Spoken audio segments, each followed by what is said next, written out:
No vídeo de hoje nós vamos aprender a utilizar chocolate nobre sem precisar de fazer temperagem. E vocês vão aprender a fazer isso entendendo os fundamentos por trás desse processo. Então vamos lá?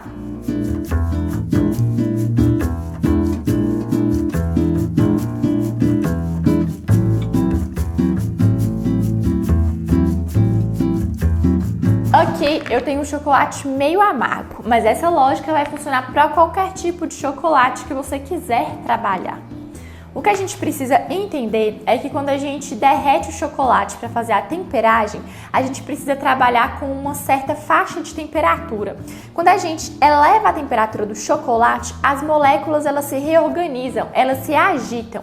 E é nesse processo que a manteiga de cacau sai um pouco ali da homogeneidade com a massa do cacau. E nós precisamos fazer o processo reverso, que seria voltar a manteiga com o restante da massa do cacau e que esses cristais se reorganizem. Ou seja, o processo consiste no derretimento e no rearranjo desses cristais. O grande segredo aqui é que o chocolate só chega a fazer esse reajuste molecular quando ele ultrapassa 34 graus. Então, o segredo desse processo que nós vamos aprender aqui é conseguir derreter o chocolate sem chegar nessa faixa de temperatura que começa a desorganizar as moléculas e funciona muito bem. Aqui nós vamos precisar utilizar sempre um bowl de plástico. Se a gente utilizar vidro, o vidro é um recipiente que consegue manter a temperatura. Então, ao contato do chocolate com aquele vidro, ele vai continuar subindo. Enquanto o plástico não, ele cai a temperatura rapidamente. Então, a temperatura que a gente tem ali, ela só vai vir caindo, tá? Então, regra principal, sempre derreter em vasilhame de plástico. Precisamos também de um termômetro e de um micro-ondas. Nós vamos ajustar a potência do micro-ondas e vamos derretendo aos poucos. Cada micro-ondas vai funcionar de uma forma diferente, mas é muito fácil de ver tanto no YouTube quanto no manual como regular a potência. Aqui a gente vai trabalhar na potência 40 e nós vamos trabalhar 40 segundos, 30 segundos, 20 segundos, 10 segundos. Se você estiver trabalhando com uma quantidade muito grande de chocolate, você pode sim ir aumentando esse tempo, mas comece aí tendo essa experiência com uma quantidade menor para usar essa minutagem que eu tô falando. Então a gente vai colocar aqui. Nesse tipo de micro-ondas, como que eu regulo a potência? Eu vim aqui em potência, todo micro-ondas geralmente fica em 100. E nós vamos vir aqui, ó, clicando aqui, ó, potência 100, até chegar em 40. Chegou em 40, eu vou colocar aqui 40 segundos e vou começar.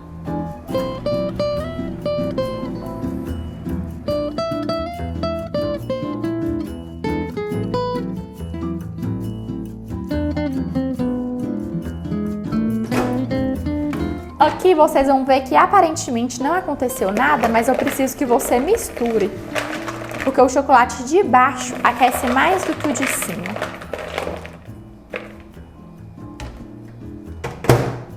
Vamos regular novamente a potência. E vamos para 30. Vou colocar 35 segundos pela quantidade.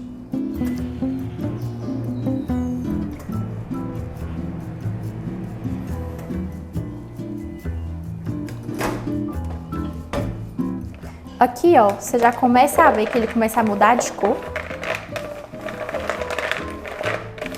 Pode parecer bobagem, mas isso daqui vai garantir que o seu chocolate não queime ou fique espesso.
Vocês podem ir com paciência, que o processo ele vai acontecendo.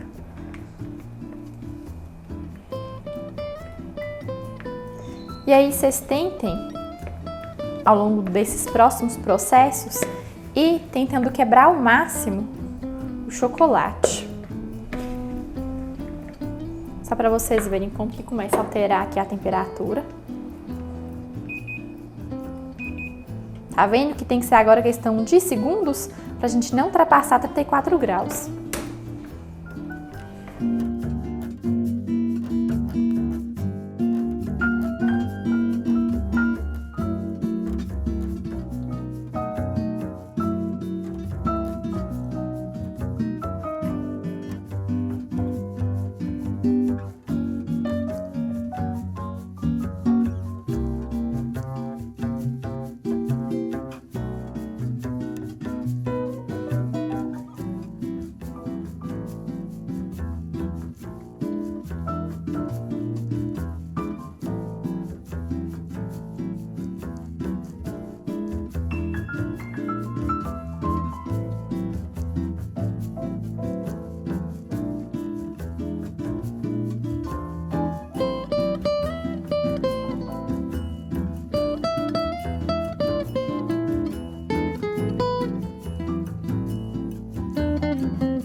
Olha como que esse processo agora ele vai ser rápido.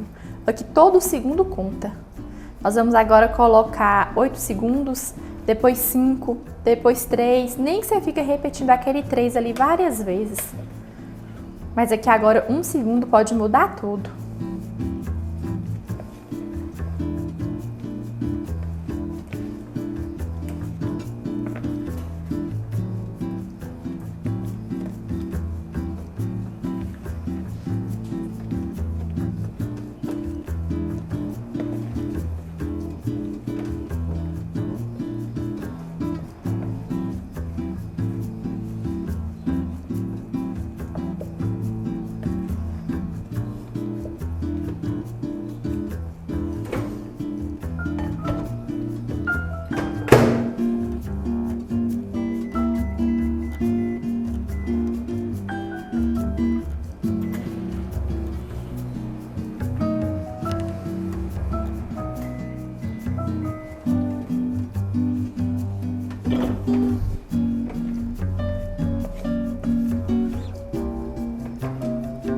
Dependendo do que você for fazer, essa textura aqui ela já é suficiente.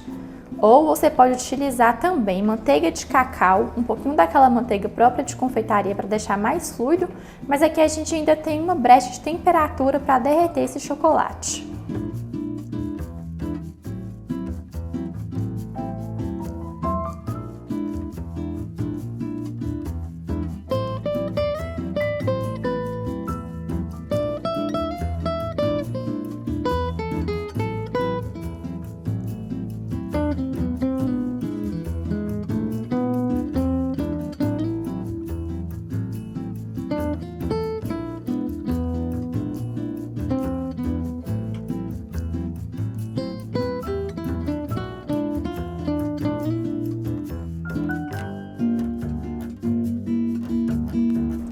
E aqui vai com bastante paciência, de 3 em 3, de 5 em 5. Aqui tá bem espesso, eu vou colocar 5 segundos.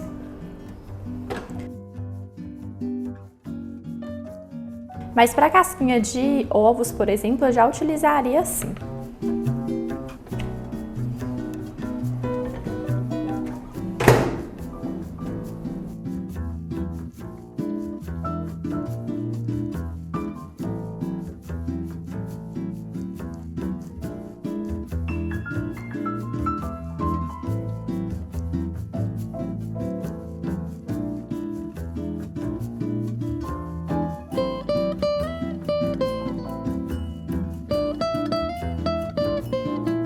Olha como que a gente tem aqui essa textura já.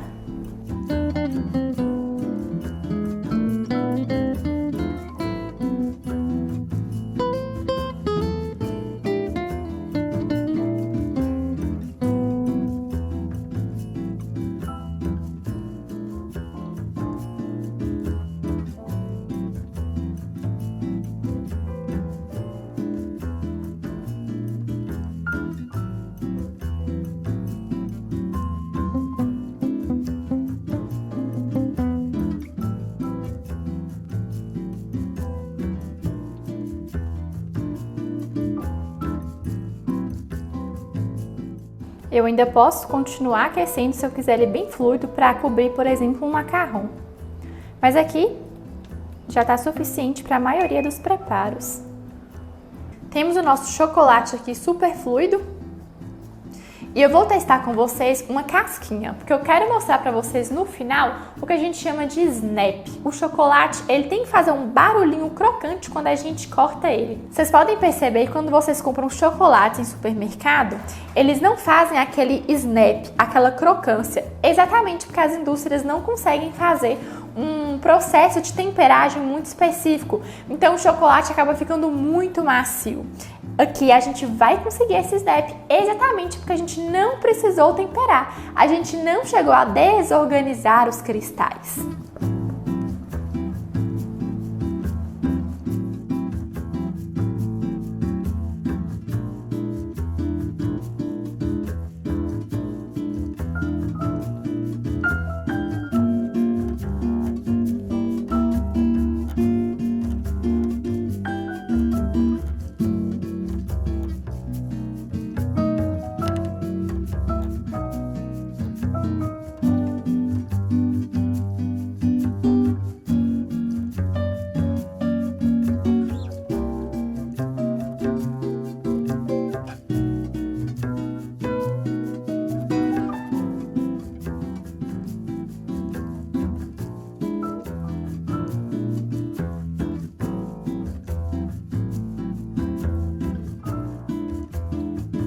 Teoricamente, a gente iria precisar deixar esse chocolate descansar por 12 horas em média, mesmo que a gente não fez o processo de cristalização. Aqui eu vou ter a garantia que ele vai fazer o snap perfeito e que ele não vai soltar na mão. Sabe quando você pega um chocolate e o chocolate começa a transferir? Isso significa que ele não descansou o tempo suficiente ou que a sua temperagem foi feita de maneira incorreta. Mas por mais que não tem temperagem, a gente precisa deixar essa cristalização acontecer. A grande verdade é que a maioria das confeiteiras não vão ter um ambiente climatizado e precisam liberar rapidamente as formas, seja de chocolate, seja de bombom, enfim, o que for. Então a gente vai sim levar na geladeira, esperar com que essa casquinha fique totalmente acinzentada para tirar essa casca. Então, sinais que eu conseguir derreter o meu chocolate sem atingir 34 graus. Primeiro, o termômetro, obviamente, e se você tiver um termômetro palito, não só o termômetro infravermelho, pode utilizar ele. Ele vai demorar mais de dar o resultado, mas funciona. Segundo, a forminha ela vai ficar acinzentada. E terceiro, aquele snap perfeito. Então eu vou levar aqui para a geladeira e assim que ele firmar, eu vou mostrar para vocês. Aqui a gente não vai esperar as 12 horas, mas vocês já vão ver aquele snap perfeito. Aqui a gente deixa na geladeira por uns 5 minutinhos, tempo suficiente para ficar acinzentado essa superfície aqui. E de forma muito simples, se o seu chocolate tiver sido manipulado da forma correta, essa forma ela vai sair. E olha só o brilho desse chocolate. Essa forma aqui, ela já foi utilizada por anos e mesmo assim continua com esse brilho, porque o chocolate foi manipulado da forma correta. Nesse vídeo nós trabalhamos com chocolate meio amargo. Quanto mais amargo ele for, mais duro ele é. Então aqui nós já trabalhamos com os chocolates mais duros do mercado. Quando você for trabalhar com chocolate ao leite ou um chocolate branco, você vai ter ainda mais facilidade com o processo. E ele funciona da mesma forma. Vamos agora escutar o barulhinho de um chocolate que foi devidamente tratado. Escutou a crocância? Mesmo com 5 minutinhos na geladeira, vocês veem que esse chocolate não transfere. Tá vendo? Se fosse um chocolate feito de forma errada, no que eu encostasse aqui e fizesse assim, ele ia soltar na minha mão. Por isso aquelas barrinhas de chocolate do supermercado transferem para a mão do cliente. E isso aqui vai te diferenciar de um confeiteiro amador. Se você gostou desse conteúdo, nós temos vários vídeos aqui no canal para você maratonar. Curte, deixa seu comentário, qualquer dúvida e até o próximo vídeo.